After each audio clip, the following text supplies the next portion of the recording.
have Rudy Briksza, who is 6-0 on Black-White Angel Control, playing against Harlan Fear, who is 5-1 with Band Company. The one good thing about the Band Company deck, when it doesn't have a 2-drop, a lot of times it can catch right back up with either Reflector Mage or Collected Company. Well, Harlan's going to lead off with a Yevamaya Coast in the Plains, and he does have a 2-drop in Selfless Spirit. Rudy has a Shambling Vent and a Caves of Kolios, and he's just going to pass the turn back. And Selfless Spirit does a lot of work in tandem with Spell Queller, making sure that you don't lose it. And just having a 2-power flyer is kind of nice on turn 2. Harlan's going to attack in with his Spell Queller, or with his Selfless Spirit. Rudy's going to take a point of damage to Grasp of Darkness it. Harlan has a Sylvan Advocate and a tapped Canopy Vista.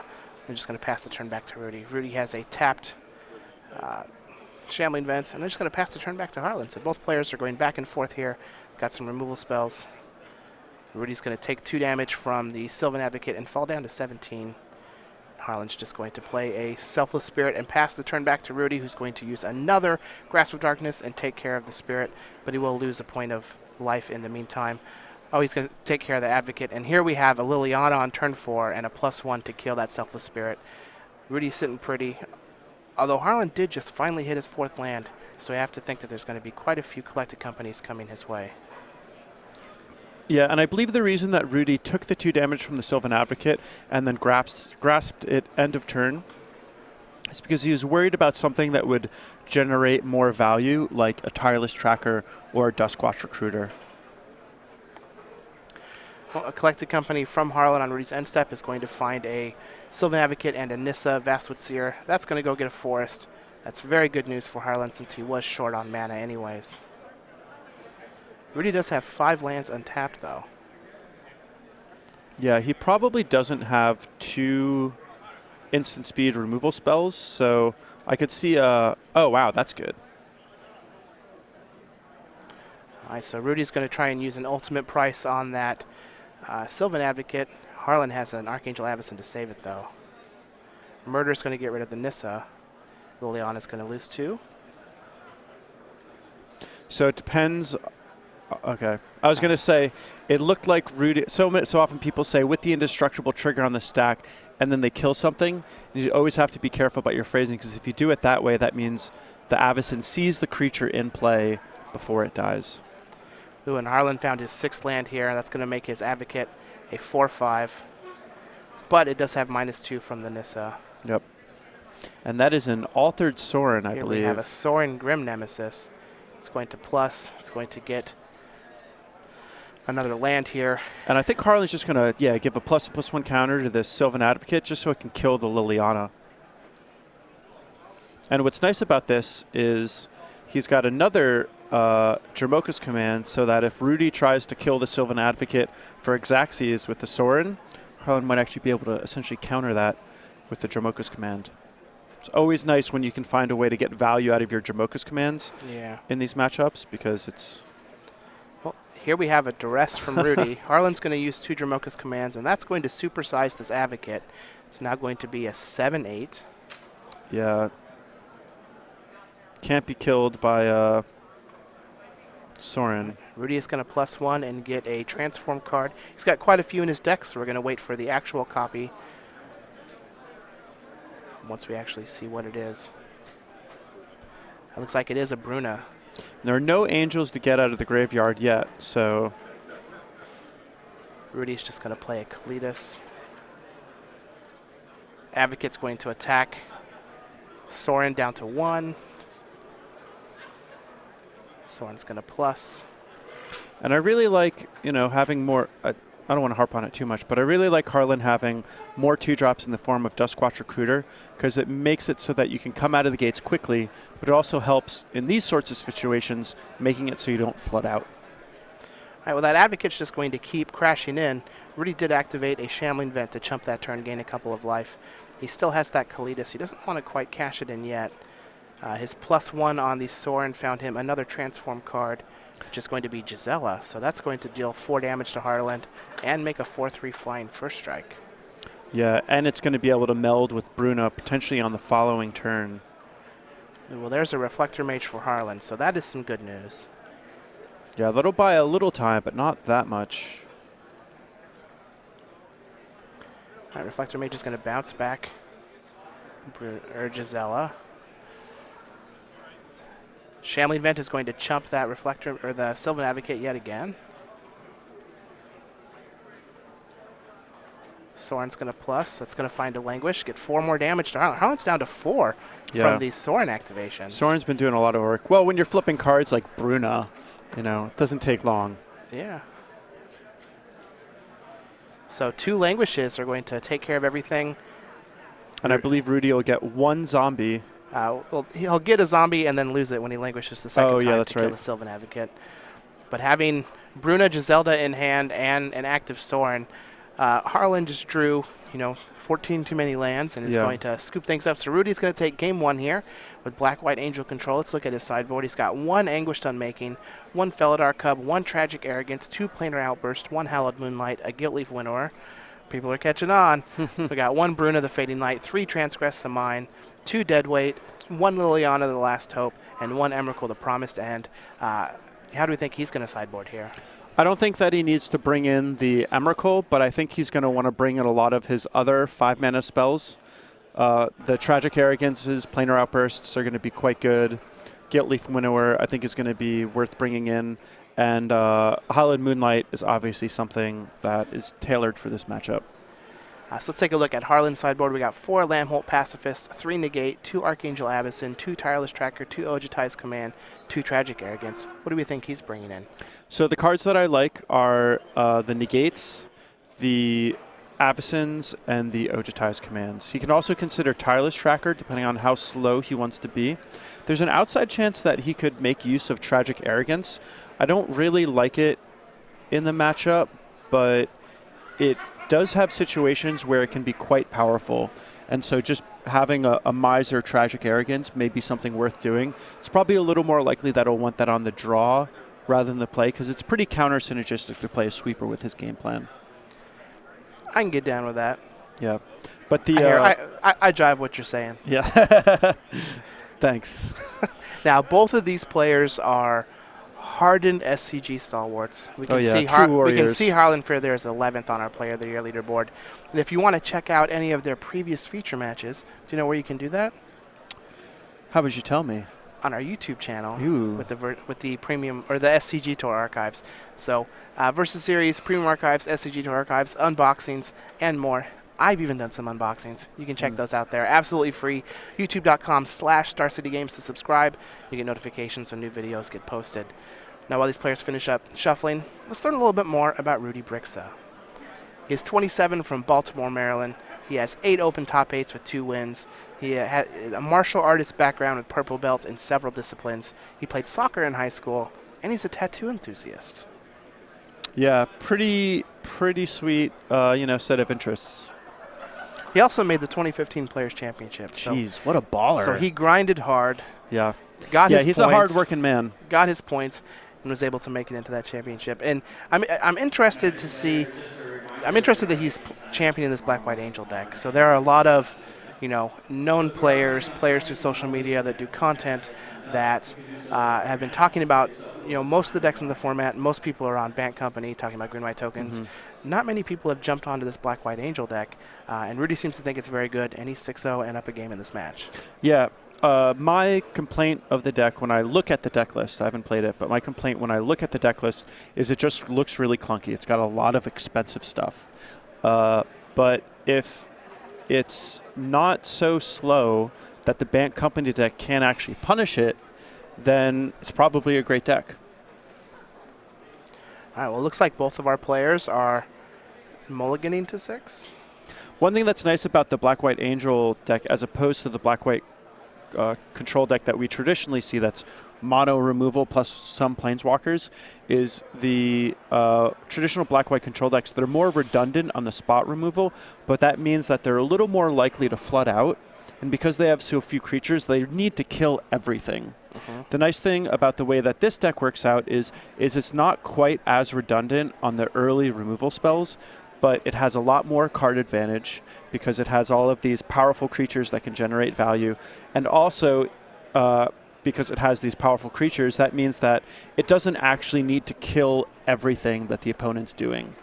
It also doesn't give the opponent as much time. A lot of times this Band Company deck, when it's up against a control deck, it'll have all of its stuff die, and then it'll play Duskwatch Recruiter with a bunch of mana open and activate it a bunch of times, draw some cards. You know, if you're getting bashed in the face by a Gisela, you may not have time to play things that slowly to try to milk maximum value out of your Duskwatch Recruiters and whatnot. So I think those are some of the advantages of this Black-White Angel control deck. Well, it looks like both players are going to mulligan to 5. So while we have a couple minutes here, let's learn a little bit more about Harlan Fear. You may not recognize him there from his picture because he did recently cut his hair and donate it like he normally does, but he is 21 from Charlottesville, Virginia, and part of Team Next Rich Games, which is a team based out of North Florida. He has 3 open top 8s with 1 win. Primarily those are with Jeskai decks or Eldrazi aggro decks. Yeah, and he's Legacy. very good with those kind of decks. He donates his hair after it reaches a certain length. He is a former wrestler in high school and a huge Pittsburgh Steelers fan. Don't you worry, Harlan. I will not hold that against you. And he is part of the other NRG team. Yeah, that's so weird. So Next Rich Games, Nerd Rage Games, it's all good. They're battling. Yep. Let's see. Harlan does not look happy about this 5, though. Yeah. We have 1 land, maybe no land. Are we going? Oh, we're going to 4. That's not where you want to be. Mulligan to 4. Down a game. Down a game. He also got paired down. He's got no hair. Well, he got paired up. Rudy got paired. He's got a little bit of hair. It's starting to grow back, but it will. It grows he's real like fast. Samson. You know, he's lost his power with his hair gone. He should just go get Tom Ross's leather jacket and wrap it around his head. Yeah. Could he ever lose then? There we go. I don't know. Rudy's going to go to 4-2. This is going to be a gentleman's 4. A gentleman's 4. Yep. They will get to scry. Don't forget that. Do you have any, Andrew Boswell, multi-4, still win the match stories? Yeah, I'm pretty sure we actually talked about this on a different cast, but yeah, with Green-White Aggro, where I just went, experiment 1, Voice of Resurgence, my opponent killed it with a Devour Flesh or whatever, and then I had a Loxodon Smite or something like that, and it was just, if you just have a really good start and you're an aggro deck, a lot of times the game ends before you or your opponent have cast all the cards in your hand. And that was before you even got to scry. Yeah, there was.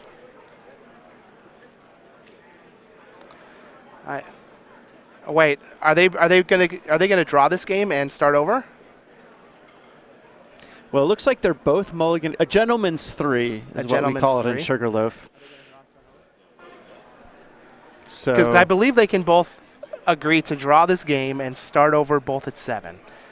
So they are agreeing to draw this game, and they're both going to start over at 7. So the match count is currently 1-0-1 in Rudy's favor. Yeah, and technically, I believe the way the rules work is a match is over once one person gets to 2 wins. Yes. So it's not like you can have 100 draws. Right, yeah. It's not like Harlan's just going to try to win here and draw the match. But technically, we're going to be going into game 3 here. Yep. With the possibility of going to a game 4. Correct. Or if they draw again. Or even more if they 5, just mulligan down to oblivion. Yeah, we'll see how many times they all want to mulligan. So yeah, so many SCG Live firsts. Yeah. So many firsts. Magic is a game with a lot of things going on. Is that something that you would do in this situation, or would you just be like, no, let's play with 3 cards? Oh yeah, I'd just play with 3 cards. Yeah, 100%.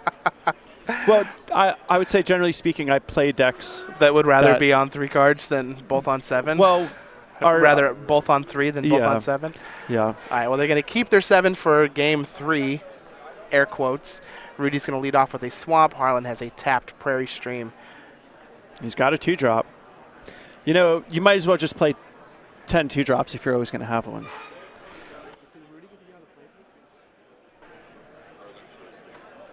So it looks like Harlan chose to be on the draw.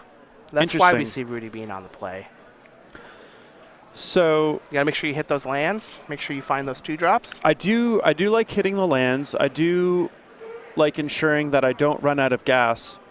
But, with cards like Spell Queller and Tireless Tracker, it seems like there's such a real card advantage to being on the play and having the initiative.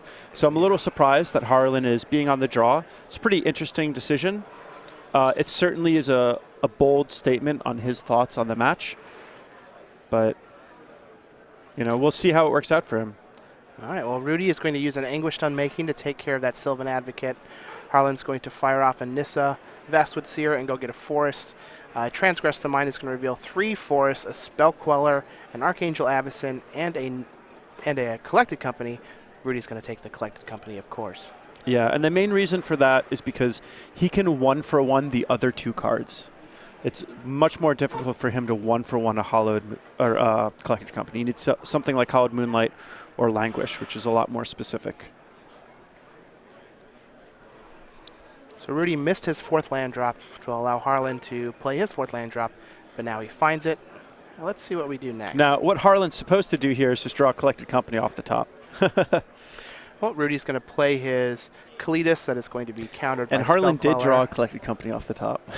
All right, so we're just going to crash in 4 points of damage. That's going to drop Rudy down to 11.